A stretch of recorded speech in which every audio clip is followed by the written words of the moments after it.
Let's talk about software, and more specifically software companies. In 2011, Marc Andreessen famously proclaimed that software is eating the world, predicting a golden era of unprecedented growth and dominance for the tech sector. And if we look at the performance of the tech-heavy, tech-focused stock index NASDAQ composite over the last 10 to 15 years, he was certainly right. But fast forward to the outlook of software companies today. And the once unassailable titans, software titans like Adobe, Autodesk, Salesforce, and Zoom are facing a starkly different reality, with growth slowing significantly for software companies across the board, and many of their stock prices in free fall. The software sector that once seemed invincible is now facing a lot of uncertainty. So, is software dying? Or does this turbulence in public markets present a rare opportunity to acquire significant stakes in software names? This is what we are going to discuss in this video. And I think this video is going to be on the long end, but I think it's going to be super informative. And considering that we are living in 2024, where most of the economies are dominated by digital economies, I believe every investor needs to truly understand software companies, their underlying business characteristics, and their outlook going forward.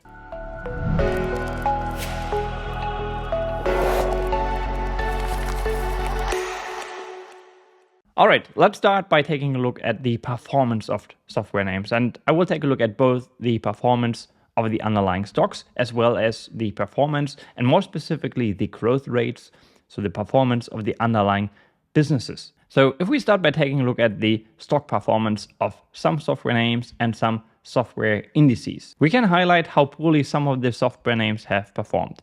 For example, MongoDB is down 40% over the course of just a few weeks. Vimeo is down 93% over 5 years. Zoom Communications too is down 90% from its COVID peak. We've got Snowflake, which is also down over a 5-year period.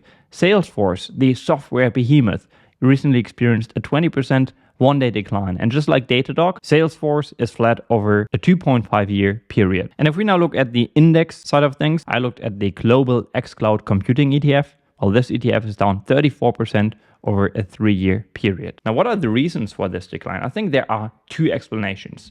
One is related to the slowing growth, the deceleration we have seen in the software space, combined with the weaker projections for the future. As I will show you with some real cold hard data, growth rates have truly slowed tremendously. And I think the other reason are worries about AI, so artificial intelligence. How is it going to impact software companies? Is it going to make some software offerings unnecessary? Is there risk for fundamental disruption? How durable are software companies and their business models really? I think there are a lot of unanswered open questions that investors obviously fear. Investors dislike uncertainty, and I'm going to address that risk in this video too a little later. Okay, we'll start by taking a look at growth rates. How have they developed over the more recent past? And I came across a post by Thomas Tungus. I'm sure I butchered his name, so I apologize in advance. And on Twitter, he shared the following chart. Effectively, you are seeing the growth rates of publicly traded software companies in the US, and these growth rates have effectively halved over the last 18 to 24 months. Moreover, as you can see in this bar chart here, almost a fifth of the publicly traded software companies, so that's 17%, reduced their full year revenue guidance in Q1 of 2024. Most of them were citing a weaker demand environment and longer sales cycles. And let me now just quote from this slide from a slide deck that I found on Twitter. So there it says, in addition to those that cut guidance, another 30% of software companies only maintained the annual outlook, which is consistent with 2023 levels, but notably higher than 2022, when only 21% of companies maintained their full year revenue outlook. This dynamic is partly responsible for the challenging start to the year for software stocks. What I would add on top of that is that many of the publicly traded software companies, they are quite mature companies, and simply due to the law of large numbers, which effectively basically means that growth gets harder the bigger you get. Maintaining high double-digit revenue growth simply becomes increasingly difficult, and as a result, if growth slows, of course, valuations will come down as well. I think I've read somewhere that the average age of a publicly traded software company in the United States is actually around 20 years. And of course, there are many examples for this. And one example is a company that I recently owned for a very short period of time. I actually sold it today to use those funds to buy another stock or to increase my exposure to another stock. And that's Salesforce. So Salesforce is the stock that I was selling. But that's not actually what I want to talk about here. I want to use Salesforce as an example to highlight that once a company reaches a certain level of maturity, growth, and maintaining high double-digit growth simply becomes very, very hard. And let me just quote again from Thomas here. So he wrote, with 150,000 customers, saturation is a challenge, despite a broad product suite to cross-sell. With 35 billion in 2024 revenue, Salesforce 10% revenue growth target is 3.5 billion net new bookings, equivalent to adding Atlassian's or CrowdStrike's entire revenue this year. And with Salesforce specifically, if we look at the stock performance over the longer term, this stock has obviously done very, very well. And that's because the company grew its top line at double-digit rates for more than 2 decades. But now, due to its enormous size, and maybe also because the company may have flexed its pricing power a little too much, which makes many customers reconsider their options. Keeping that growth rate up at the same level going forward will definitely be a hard challenge to overcome. And I was just saying that Salesforce may be exploiting their pricing power to the detriment of customers, which makes them reconsider their options. So with regard to that claim, let me just read an excerpt from an expert interview that I came across again on Twitter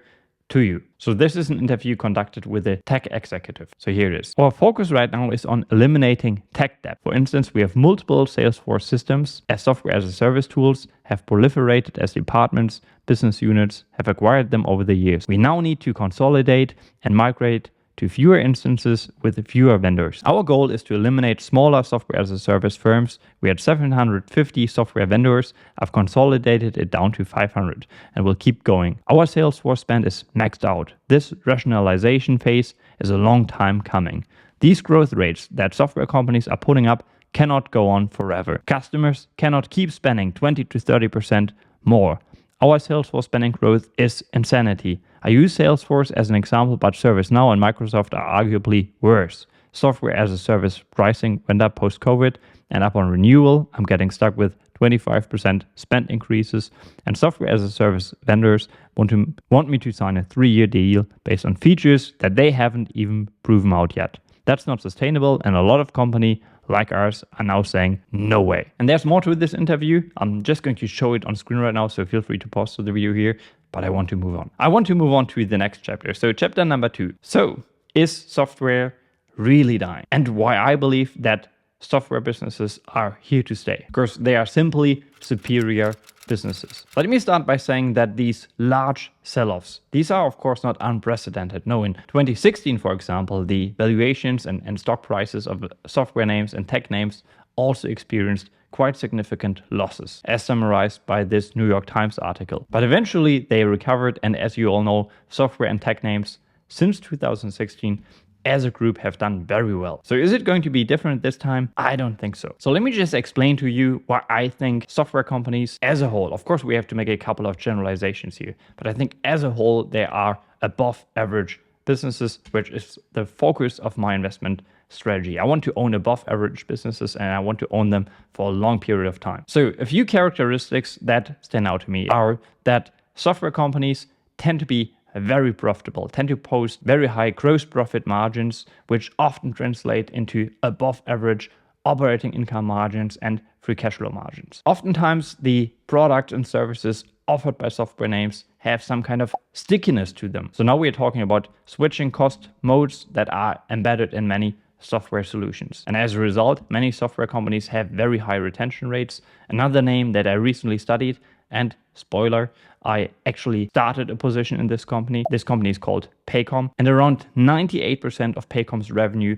is actually of recurring nature. I think that's an insane number. Then at many software companies, there is also a network effect in play, often a data network effect. So the more users join a software, a platform, or subscribe to your service, the more valuable the offering will become over time. Think of the cybersecurity space, for example. And there's actually a great podcast that I listened to way back and that I came across now again that I was conducting some research for this video. It's a podcast by Patrick O'Shaughnessy, and he interviewed his guest about the strength and the uniqueness of software as a service business models. And I think listening to it again today is particularly interesting because it was basically recorded in the midst of the COVID pandemic in 2020, and looking back at it and listening back at it today, I think is super insightful. So I'm just going to play a short clip to you right here that illustrates that software companies are also creating a lot of value for their customers, creating a win-win scenario. And if you kind of look at the underlying characteristics, they, on average, again, looking at the Bessemer Emerging Cloud Index, they're at a 35% growth rate and like a 7 or 8% free cash flow margin, which is the kind of typical rule in software was the rule of 40, which is you add operating margin plus growth rate and you aspire to be above 40. And what's really interesting here is you have this index of 100 plus SaaS companies, and the entire index is above the rule of 40 using free cash flow margin instead of operating margin. And that is really, really impressive. And oddly, the multiples are the highest for the SaaS companies. And so I think it is really interesting. And to your business model point, I actually think it is what I call a unicorn business model. And what do I mean by that? It's win-win. It's win for the vendor and it's win for the customer. And a lot of people talk about how, hey, it's recurring revenue and it's great cash flow and all this stuff. People talk about the vendor perspective, which I would summarize as almost software margins plus compounding, which is really powerful.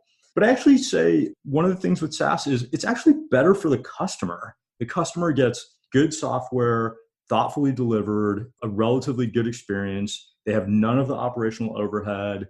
They don't have the maintenance and upgrade headaches. Literally, by using a lot of these SaaS software packages, they have the ability to focus on their customer and their core competency. All right, so as highlighted, while software names often trade at above average valuations, their business quality often justifies the higher price that you have to become an owner in these businesses. And as an investor, I think identifying superior software names that are then trading at fair valuations, I think that's a winning strategy that can lead to significant long-term gains. And this brings me to chapter number 3. And I think this might be the most interesting of all the topics I will cover in this video. And arguably, what I'm about to talk about and show you is quite shocking, maybe even disgusting. So what we'll look at is a comparison of how publicly traded software companies, so software stocks, are run as a business compared to privately run software companies. And there's a shocking discrepancy. So as I said earlier, and I'm going to quote Thomas again here. So he wrote, "The average age of these companies is now 20 years old since founding. The lack of software-backed IPOs in the last few years, aside from 1 or 2 exceptions, has meant the old guard dominates these indices." So one point he is bringing up here is that obviously less mature companies, younger companies, they are able to grow at a faster rate, which may explain why many of the publicly traded software companies are seeing slowing growth. We've actually talked about this to some extent already. Now, moreover, I've come across some other mind-blowing numbers. So earlier we said what makes software names so attractive, and we were specifically referring to their margin profile, so the fact that many of these companies can post very high profit margins. Now, in reality, many of the publicly traded software companies specifically, they are run very inefficiently, and they post margins, so profit margins, nowhere close to where they could be. In fact, many of the publicly traded software companies are unprofitable, or they are maybe posting profit margins in the single-digit range. And that's especially true if you account for stock-based compensation as an actual expense. So to me at least, it seems like some of these software companies are not run for the owners of the company, so that would be the shareholders, but they are rather run for the insiders. The fact that they are publicly traded, that's used to make the insiders very rich. To quote the well-known Twitter user, mostly borrowed ideas here, he wrote, "Many public market software companies, they seem to be running charities, funded by investors, lured by quote-unquote non-GAAP margins. And I think there are plenty examples for the phenomenon that I was just describing. So one example may be Autodesk, because if we now look at how the revenue as a percentage has developed and compare to stock-based compensation as an expense has developed, well, we can encounter and observe a significant gap, meaning stock-based compensation is growing much faster than revenue. Then another company that comes to my mind, and that I also quite recently looked at, because I thought, man, this is a business that most definitely has a moat and that should be profitable, and our management should be able to run it very efficiently. That's Unity, so another software name. But when you actually take a look at the numbers of Unity, you see that basically Unity software is burning hundreds of millions of US dollars every single year. And stock-based compensation for that company it's mind-blowing. It's just crazy. And just to wrap this up here, I recently came across a slide from a presentation from Thomas Bravo. So Thomas Bravo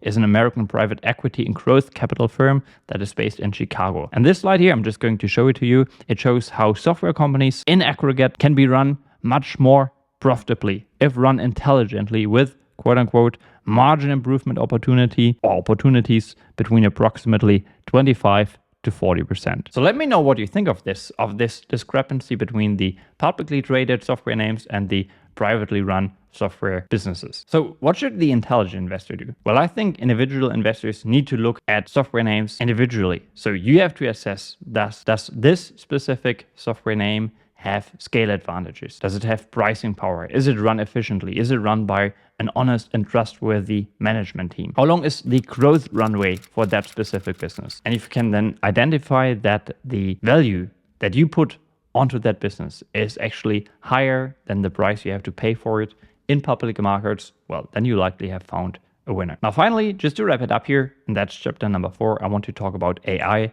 and to what extent AI actually represents a risk to software investors or software companies. Because as I said earlier, I think one of the other reasons why the prices and valuations of software names have come down is the uncertainty regarding AI and how it's going to impact, of course, our life and obviously the business models of software companies specifically. And again, I think this is something that has to be assessed on an individual basis. And I would even argue that maybe in contrast to the public narrative, I think many software companies will actually be net beneficiaries of the developments we are seeing in AI. It will probably make many software companies' offerings better. Customers will be able to access faster and more simple solutions, and the companies will maybe even be able to increase their profit margins even further. Obviously, a lot of money will have to be spent on research and development, but that's just part of running a tech business. And just to illustrate how AI may benefit certain companies, let me just show you an excerpt from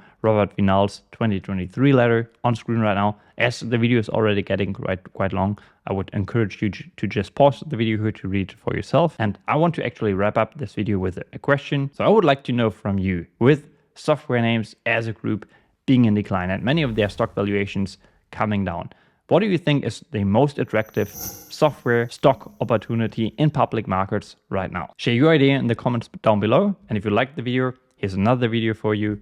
That's it. Take care. Have a great day.